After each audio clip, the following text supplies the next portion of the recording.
আসসালামু আলাইকুম রহমতুল্লাহি বারাকাতুহ। আজকে গল্প শুরু করছি। অ্যালার্মের শব্দে ইমামার ঘুম ভাঙল। চোখ বুজেই সে টেবিলের হাতড়ে অ্যালার্ম ঘড়ি বন্ধ করার চেষ্টা করলো, কিন্তু সেটা বন্ধ তো হলোই না, উল্টো হাতের ধাক্কায় নিচে পড়ে গেল। এতে তার ঘুম একদম উধাও হয়ে গেল। অ্যালার্মের শব্দে এখন তার অস্বস্তি হতে লাগলো।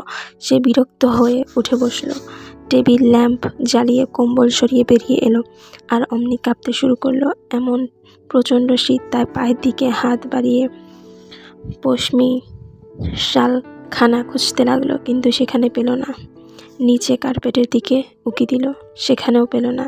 তার হঠাৎ মনে পড়ল রাতের বেলা শালটা সোফায় রেখে এসেছে, কিন্তু বেডরুম থেকে বের হয়ে পাশের রুমে যাওয়ার সাহস হলো না। অ্যালার্ম এখনো বেজেই চলছে, কিন্তু কোথায় গিয়ে পড়েছে ঘড়িটা এখনো দেখতে পাচ্ছে না।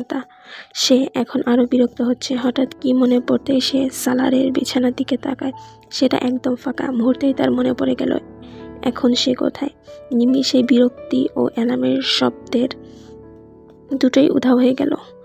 এখন সাহরির সময়, আর সে এখন সালারের বাসায়। এটি তার জীবনের নতুন অধ্যায়, এবং সেই অধ্যায়ের প্রথম দিন। ইমামা পুনরায় তার বিছানায় বসে পড়ল, কম্বলের এক কোণ টেনে কাঁধে জড়াতে লাগলো। আর কাঁপুনি এখন একটু কমতে শুরু করেছে। এবার সে মনোযোগ দিয়ে টেবিলের দিকে তাকালো। সালার রাতে ওখানে ঘড়ি রেখেছিল, কিন্তু এখন সেটা ওখানে নেই। টেবিলে একটি ছোট প্যাড আর কলমও ছিল, পাশে একটি কার্ডলেস ফোন, তার পাশে একটি পানির বোতল এবং মোবাইল ছিল। তার আবারও অ্যালার্মের ঘড়ির কথা মনে পড়ল। তার স্পষ্ট মনে আছে রাতে সে অ্যালার্ম সেট করেনি। এটা নিশ্চয়ই সালারের কাজ। হয়তো সে নিজের জন্য অ্যালার্ম সেট করেছিল। তারপর হঠাৎ তার মাথায় যেন এক বিস্ফোরণ হলো। রাতে সে যে পাশে শুয়েছিল, এটা তো সে পাশ নয়। নিশ্চয়ই রাতে ঘুমের ঘরে সালারের পাশে চলে এসেছে। সালারও তাকে বাধা দেয়নি। কিছুক্ষণ সে চুপ বসে রইল, অতঃপর অসম্ভব গা ছাড়া ভাব নিয়ে সেলফোনের সময় দেখল। দেখতেই তাক ছটকায় কম্বলে ছুটে বসল। সাহরির আর 10 মিনিট বাকি। তাকে জাগানোর জন্যই হয়তো সালার এই অ্যালার্ম লাগিয়ে গিয়েছে। হঠাৎই তার রাগ হলো। সালার নিজেও তো তাকে জাগাতে পারত। কাপড় পাল্টে লঞ্চে আসতে আসতে তার রাগ নেমে গেল। আজ অন্তত ইমামা খুশি মনে তার সামনে যেতে চায়।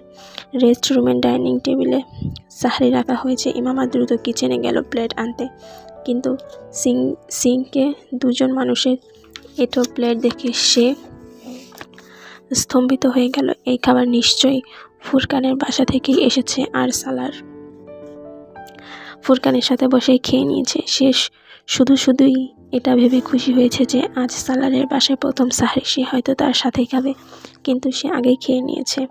বিষণ্ণ মনে ইমামা একটি প্লেট নিয়ে ডাইনিং টেবিলে চলে এলো, কিন্তু কয়েক লোকমার বেশি খেতে পারল না। সালারের অন্তত আজকের দিনটা তার জন্য অপেক্ষা করা উচিত ছিল।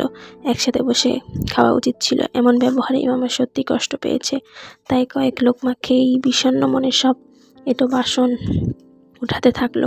বাসন ধুতে দিতে আজানের সময় হয়ে এলো। আজান শুনতে শুনতে তার হঠাৎ মনে পড়ল সালারকে তো বাসার কোথাও দেখলাম না। তার মন খারাপই আরও বেড়ে গেল।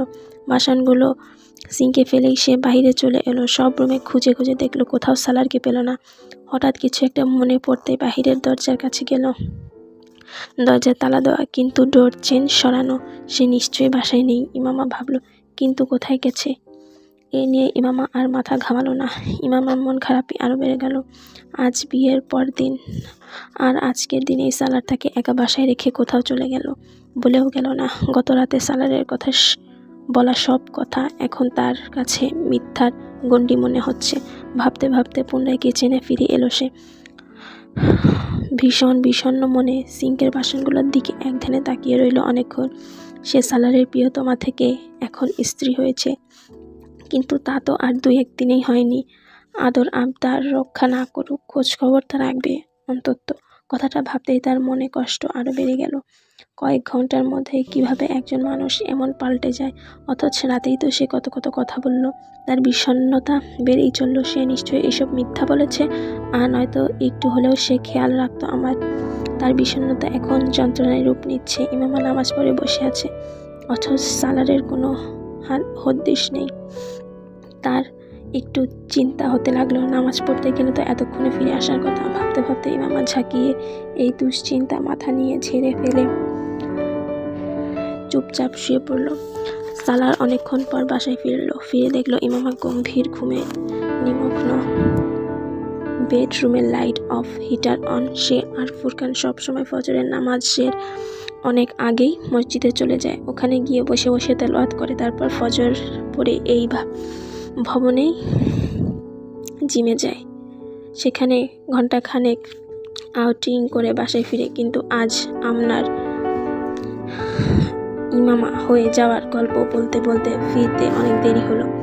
সেহেরিতে ফুরকান তাদের জন্য খাবার নিয়ে এসেছিল। খাবার দিতে এসে ফুরকান হতভম্ব হয়ে গেল।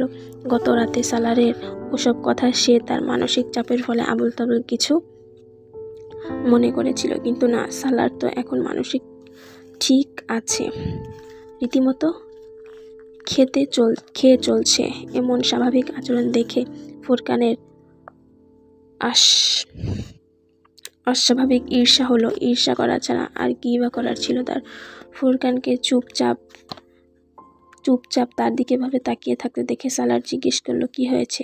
ফুরকান প্রত্যুত্তরে বলল, আজ একটা নজর টিকা লাগিয়ে নিও। আচ্ছা, সালার হেসে বলল, আমি দুষ্টামি করছি না। ফুরকান গ্লাসে পানি ঢালতে ঢালতে বলল। সালার গল্পটি বোঝার চেয়ে হজম করতে বেশি কষ্ট হচ্ছে তার। এত বছর পর আবারও সে ইমামাকে ফিরে পেয়েছে। বিষয়টি সত্যি এত সহজে হজম করার মতো নয়। কেউ এটি সহজে মেনে নিতে পারবে না, একমাত্র সালার ব্যতীত, যে সালার এখন অতি নিশ্চিন্তে কাঁটা চামচের ডগায় করে অমলেট শেষ টুকরো মুখে পুরে দিচ্ছে। যদি টাটকা করতে পারো তাহলে আরো ভালো হয়। ফুরকান তার প্রতিক্রিয়ার দিকে না তাকিয়ে পুনরায় বলল, কিন্তু সালার এখনো চুপ। ফুরকানের হঠাৎ আপনার কথা মনে পড়লো। আচ্ছা, আপনার সাহরি করবে না? সে এখনো ঘুমাচ্ছে, আমি অ্যালার্ম সেট করে দিয়েছি। তাছাড়া সাহরির এখনো অনেক সময় বাকি।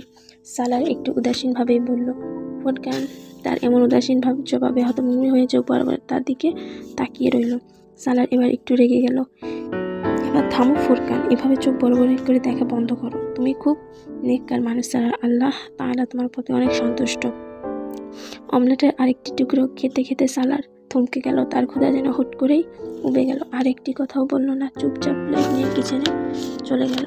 ফুরকান একটু আগেই তার চেহারায় আনন্দ, শিহরণ, প্রাপ্তি এবং প্রশান্তির যে ঝলক দেখেছিল তা যেন মুহূর্তেই ধোয়া হয়ে অদৃশ্য হয়ে গেল। বিষয়টি ফুরকানের কাছে অদ্ভুত লাগলো। তাই সে মসজিদে যেতে যেতে সালারকে প্রশ্ন করলো, হুট করে এমন চুপচাপ হয়ে গেলে যে? আমার কোনো কথায় কষ্ট পেয়েছ? সালার চুপ রইল, কোনো উত্তর করলো না। অবশেষে জগার স্কুলে মসজিদে ঢুকতে বলল, আমাকে তুমি যা ইচ্ছা বলো, সমস্যা নেই, কিন্তু নেককার মানুষ বলো না।